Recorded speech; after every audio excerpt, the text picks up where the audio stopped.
Here's the thing about fridge secret fixes. The internet loves this kind of headline. Your fridge costs $400 a year to run. This $3 fix cuts it to $80. That is a huge promise. And whenever you see a promise that big, the first thing you should do is not grab a brush, not order a gadget, not panic about your power bill. Do the math. Because once you convert those dollar numbers into real electricity use, the headline starts to wobble. Using the EIA's 2025 U.S. residential electricity price forecast of about 16.8 cents per kilowatt hour, a fridge costing $400 a year would be using roughly 2,381 kilowatt hours a year.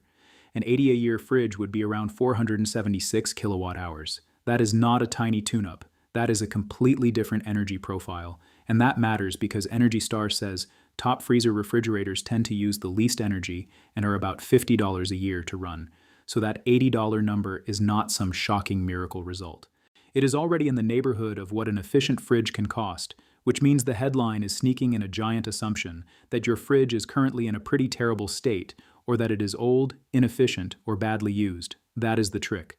The title makes it sound like every normal fridge is secretly draining hundreds of dollars a year, and all you need is one cheap fix to stop the bleeding. But the official guidance does not support that as a normal baseline. A fridge costing $400 a year is an outlier-type scenario, not the everyday case for a reasonably efficient kitchen refrigerator. Now, that does not mean the whole idea is fake. It just means the viral version takes a real idea. Yes, fridges can waste power, and stretches it into a universal panic hook. It replaces some old or badly maintained fridges can get surprisingly expensive with, your fridge is secretly costing you a fortune. Those are not the same sentence. And this matters because a fridge is one of the few machines in your house that runs all day, every day. Small inefficiencies add up, but bad advice also adds up, especially when people start chasing savings by turning the temperature up too far or by doing maintenance their model does not even need. DOE's guidance is pretty clear here. The refrigerator should be kept at 35 to 38 degrees Fahrenheit, ideally around 37, and the freezer at 0. The fridge also needs to stay under 40 degrees for food safety. So the real question is not, what's the one weird trick? It is, why is this fridge using so much power in the first place? And once you ask that, the story gets much more useful. Because there are cheap fixes that actually help. They are just not magic. The first one is the least flashy and probably the most important. Check the actual temperature. A lot of people assume colder is better, so they crank the fridge down and never think about it again. But colder than necessary does not make the fridge smarter or safer. It just makes the machine work harder and burn more electricity. DO specifically recommends 35 to 38 degrees in the fresh food compartment and 0 degrees in the freezer. On older units, DOE even suggests using appliance thermometers because the temperature may not be even throughout the cabinet. That means one of the smartest low-cost fixes is not a secret tool at all. It is measuring what the fridge is really doing. The second cheap fix is even simpler. Check the door seal. DO recommends making sure refrigerator door seals are airtight. If the gasket is weak, torn, dirty, or not sealing properly, cold air leaks out and warm air leaks in. That means the compressor has to keep recooling the fridge over and over. It is one of those boring problems that can quietly waste energy every hour of the day without looking dramatic on camera. The third fix is about airflow and placement. A fridge does not just create cold, it moves heat from inside the cabinet to the room around it. So if the appliance is shoved into a hot corner, crowded too tightly against the wall, or parked next to a major heat source, it has a harder job. DOE says heat causes refrigerators to use more energy to stay cold, and Energy Star advises keeping them in a cool location and thinking about energy use when choosing size and configuration. And then there is the famous one, clean the coils. This is the hack that owns the internet because it feels mechanical and satisfying. Pull the fridge out, find a dust monster, attack it with a brush, and suddenly it feels like you uncovered hidden knowledge. To be fair, there is a real reason this advice spread. DOE says cleaning condenser coils can help the refrigerator regulate temperature more effectively. Whirlpool also says clean condenser coils help a refrigerator cool efficiently and hold steady temperatures. So this is not fake advice. On the right fridge, in the right conditions, it is real maintenance. But here is where the myth begins. People hear coil cleaning can help and immediately translate it into coil cleaning is the universal secret. That is the part that falls apart. Whirlpool says some models do not require the condenser coils to be cleaned, and others should only be cleaned by a certified technician. GE says many newer automatic defrost refrigerators have a never-clean condenser, and most models manufactured since 2001 have coils in a location that does not require routine cleaning. That changes the whole story, because the viral version makes coil cleaning sound like a cheat code, but the official version is much more boring and much more useful. Check your model, check your manual, and clean the coils only if your refrigerator actually has a user-maintainable design that benefits from it. If you have pets, a greasy kitchen, or a very dusty environment, Whirlpool says cleaning may matter more often. But even then, that is not the same as saying every fridge in every house is one $3 brush away from becoming efficient. And that is a pattern you see all the time with home hacks. A fix works in one situation, then it gets repeated without the situation, then it becomes folklore. That is exactly what happened here. Cleaning coils is not nonsense. It is not a scam. It is not a myth in the sense of being totally false. It is a half-truth. The half that is true is that dirty condenser surfaces can hurt performance on some refrigerators. The half that gets lost is that not every fridge is that fridge. And once you see that, you start to notice something more interesting. The biggest fridge energy problem usually is not some hidden dust patch at all. It is usually the fridge itself, or where you put it, or the fact that you have two of them. This is the part almost every viral fridge video skips. A lot of people obsess over their main kitchen refrigerator, while the real money drain is the old backup unit humming away in the basement or garage. Energy Star says keeping a second refrigerator in a basement or garage could be wasting about $90 a year.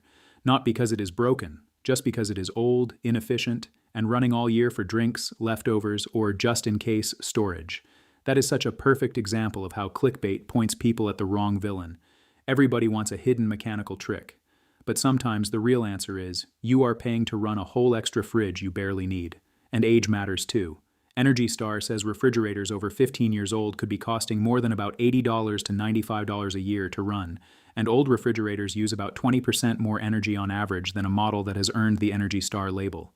That does not mean every old fridge should be instantly replaced, but it does mean there comes a point where maintenance is not the main story anymore.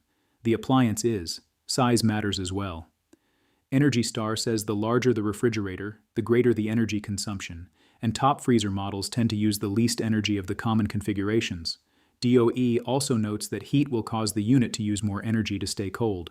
So when people compare two fridges and ask why one costs more to run, sometimes the answer is not dirty coils or a secret hack. Sometimes it is just that one machine is bigger, older, hotter, or designed with more energy-hungry features. So, my fridge uses too much power is really three different problems wearing the same costume. One version is a fridge that is basically fine and just needs its settings corrected. One version is a fridge with maintenance issues like seals, airflow, or applicable coil cleaning.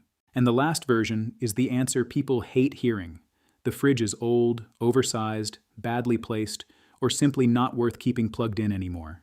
That last category is where the big savings often live. Not because there is a hidden trick, because there is a bad appliance decision that has been sitting there for years. So here is the real payoff.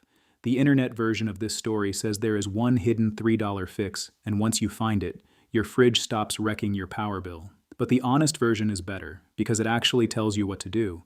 Start with the cheap checks. Check the actual temperature. Check the door seals. Check whether the fridge has room to breathe. And only clean the coils if your model is the kind that actually uses that maintenance step. Then do the thing that almost no viral hack video tells you to do. Measure before you believe anything. DOE says the Energy Guide label gives you an appliance's estimated yearly operating cost and estimated yearly electricity use.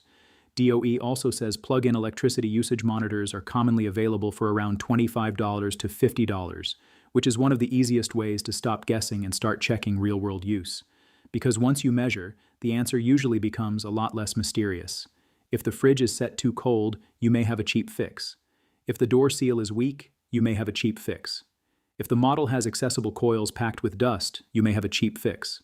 But if the unit is old, badly located, oversized, or it is that forgotten second fridge in the garage, the real answer may not be maintenance at all. It may be replacement, or just unplugging the thing.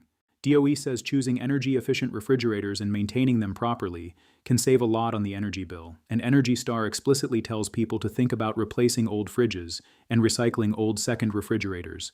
And that is really the whole lesson. There is no universal miracle fix. There is no hidden industry secret. There is just a very normal internet habit of taking a real maintenance tip and inflating it into a magical explanation for every situation. Sometimes the fix is a setting, sometimes it is a seal, sometimes it is airflow, and sometimes the fix is admitting that the appliance itself is the problem. So before you go buying a miracle gadget or yanking your fridge away from the wall with a brush in your hand, do this first.